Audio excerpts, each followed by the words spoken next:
Yoji Uruha might come back, and here's why. As we know, Uruha and Samura had their duel to the death, which resulted in Samura's victory. But did you notice this important detail before and after the fight? Before the fight begins, Samura switches Tobimune for a normal katana so he and Uruha can have a fair fight. An honorable thing to do considering the fact that Uruha does not have Kumeyuri. After Samura cuts down Uruha, he switches the normal katana for Tobimune, and after a quick discussion between the two, Samura finishes off Uruha with Tobimune. Shortly after, Chihiro shows up, and after refusing to lay down Enten as Samura instructs him to, he immediately cuts down Chihiro. At this point in the story, we get the confirmation that Chihiro and Uruha are both dead. According to Shiba, several minutes after Chihiro died, the gash to Chihiro's lungs and liver healed and the wound closed, and he said that Chihiro's body was almost completely restored. The only theory that Shiba has as to why this happened is that Samura deliberately planned Chihiro's revival with the power of Tobimune, though he can't say for sure. With this theory in mind, Shiba theorized that there is a chance that Uruha may have been revived. And before this statement gets ignored, I'd like to point out the fact that Moku and Sumi said that Samura has only used the Masumi as ninja only once, and that was to fake the death of his daughter Iori. With this in mind, Rose says that considering the fact that Samura not only faked Iori's death, but Chihiro's as well, he believes that Samura must use death as a way to distance himself from the people he cares about.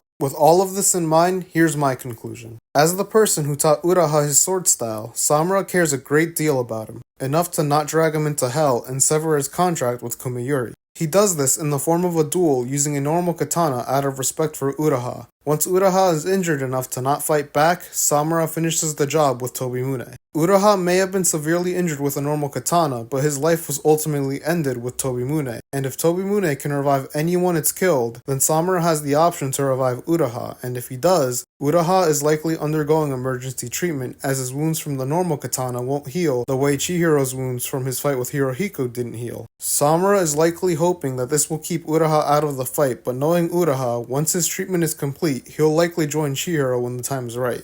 The concept of Uruha needing emergency treatment for his injuries could explain why Shiba never received an answer as to whether or not Uruha is alive. Additionally, as Ro mentioned, the forensics team may also be studying Uruha due to the fact that he is a former swordbearer of 18 years, which would likely result in a little gatekeeping toward his status. But as Shiba says, let's not get our hopes up.